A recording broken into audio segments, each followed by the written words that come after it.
Hello. Malayan Banking Berhad, or better known as Maybank, is actually founded by one Singaporean and one Indonesian. The bank is founded in 1960 by businessman Tan Sri Kutian Puak and Oi Jong Lei. Oi Jong Lei actually come from a wealthy Chinese family from Indonesia that has migrated to the Dutch East Indies since the 1800s. And Oi's grandfather started the family empire, and the business became one of the largest conglomerate in Indonesia at one point. But the business was nationalized by Indonesia during the rule of President Sukarno. And this will be a story for another day. Today, let's focus on Maybank. Unlike many of the Singapore banks with history dated way back before World War II, Maybank can be considered a relatively new bank. But how did this young bank, started out as just a private Chinese bank, grew so fast and today is the largest company on Bursa Malaysia with a market cap of more than 115 billion ringgit and an asset size close to 1 trillion ringgit? All this can be traced back to its key founder, Koo Tian Puak. Koo was born into a wealthy family in Singapore. His father was already a very successful business leader in Singapore and has invested in many small banks that are serving the Hokkien community at the time. And as the banking sector in Singapore grew, it led to multiple consolidation, so much so that all his interests in all these banks were consolidated into one big bank, known as OCBC. So in 1933, when Koo was around 16 years old, he went to work in OCBC. He stayed in the bank for quite a number of years, working through World War II, and he rose through the ranks and became quite a prominent figure in the banking industry. So much so that he was actually appointed as the chairman of the Central Provision Fund in 1958. By 1959, he was ready to take on a bigger role, but he was passed over and not appointed to the board. This resulted from company politics and differences in opinion on the bank's strategy with top management. Mainly, Koo wanted the bank to be more aggressive and expand faster, while the managing director at the time, Mr. Tan Chin Tuan, wanted it to be slow and steady. So, like any ambitious young man, he quits, and he took around 80 of his colleagues, moved to Kuala Lumpur, and founded Malayan Banking Berhad, or Maybank. Legend has it that the bank was started with a startup capital of around $10 million, with Koo investing much of it. But at this point, don't ask me if it's in Singapore dollar or Malaysian ringgit. It's 1960s. Only the Malaysian ringgit exists. And even when Singapore dollars appear, the exchange rate was 1-to-1, remember? So Koo wanted to keep his promise of wanting to expand aggressively. So within 6 years, he opened more than 100 branches, expanding in Malaya, Singapore, London, and even Hong Kong. At one point, Maybank was considered the fastest growing bank in the world. As Maybank expanded, Koo decided to use the bank to start investing into real estate as well, especially in Singapore. For example, Maybank bought up the Goodwood Park Hotel for about 4.8 million in 1963. In the same year, Malaysia was officially formed. So Koo adopted his Malaysian citizenship in 1964, and by 1966, he actually received the title of Tan Sri by the Yang di-Pertuan Agong at the time, one of the highest honor in Malaysia. However, when Singapore separated from Malaysia, Maybank had to write down a bunch of his investment in Singapore because the risks for Singapore has increased dramatically and assets in Singapore are no longer as valuable as before. Because of the write-down as well, other news surfaces, such as that there are quite a number of Maybank loans that went into Koo's personal company in Singapore.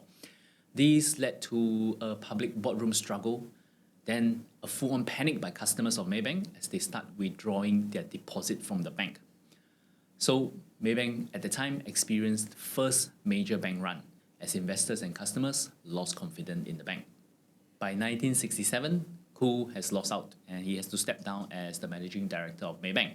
But he remained on the board until 1976. And because Maybank does not want any property in this new untested country that doesn't even have their own clean water, they wanted Koo to personally buy back all the Maybank's Singapore investment, including the Goodwood Group of hotels. The Koo family continue to keep some of this property until today. So basically, even when he loses, he wins. Effectively, after that, the Malaysian government took control both of the bank and the management. Koo did not retire into the sunset though. He actually has quite an adventure after that, becoming a hotel magnate and starting another bank in Brunei and becoming the white knight for Standard Chartered Bank. All very interesting and good enough script for a movie. But again, that's a story for another day. Let's focus back in Maybank. So now we are at 1970s.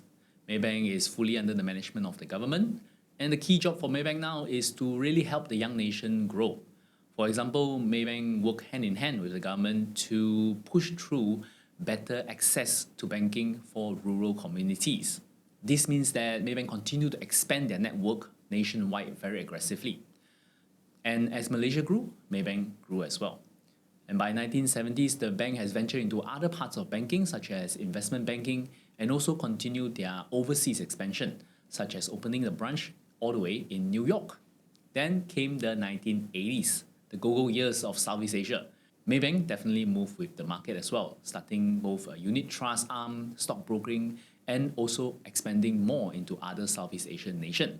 They expanded either through opening new branch or through JV investment with local partners. First in Indonesia, then Cambodia, Papua New Guinea, Vietnam, and Philippines, and all that done by 1997. Then, of course, the Asian financial crisis hit. It was an extremely stressful period, especially for the financial sector in Malaysia. Ringgit continued to fall to the lowest level of around 4.8 to US dollar before it was pegged at 3.8 in 1998. And that's still quite a huge depreciation from the 2.5 level before the crisis.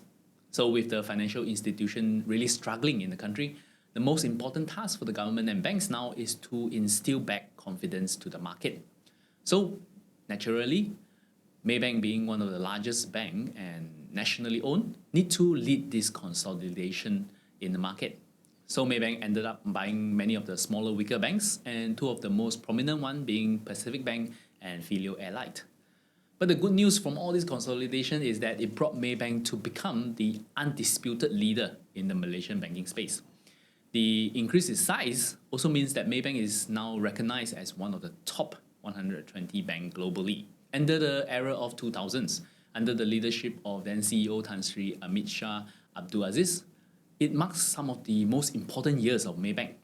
First, Maybank ventured into China after China joined the WTO. Then it makes some of its largest acquisition that shapes Maybank until today.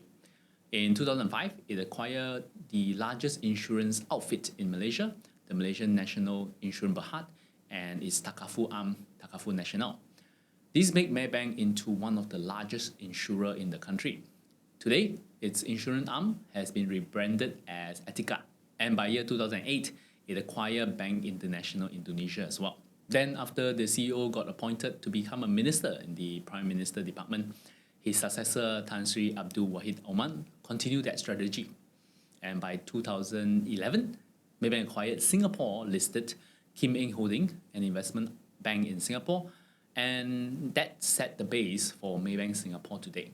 With that, it now has banking presence in all of Southeast Asia and key markets like in China, London, and New York. After that, Maybank really slowed down much of its acquisition, and from the last 10 years, its revenue actually grew slightly from around 20 billion ringgit to the current 26 billion ringgit. Unfortunately, its profit relatively stayed quite stagnant over the past 10 years. And so that means that it also translates to the performance of the stock price, which is also quite stagnant during this last decade. But one good thing is that it is a favorite among dividend investor, which it is giving around 6.5 dividend yield at the moment. So that's it for the history of Maybank. We will actually be sharing more interesting companies and investing strategy for you if you're on a journey to build long-term wealth. So if you want to be alerted to our monthly free webinar and our other free content, remember to sign up on our private mailing list so you can get the invitation every single month. From there, you can also get a free report on understanding our investment process and some of the best companies to consider at the moment. Click on the link below to find out more. Till we meet again, my name is Stanley. Invest safely.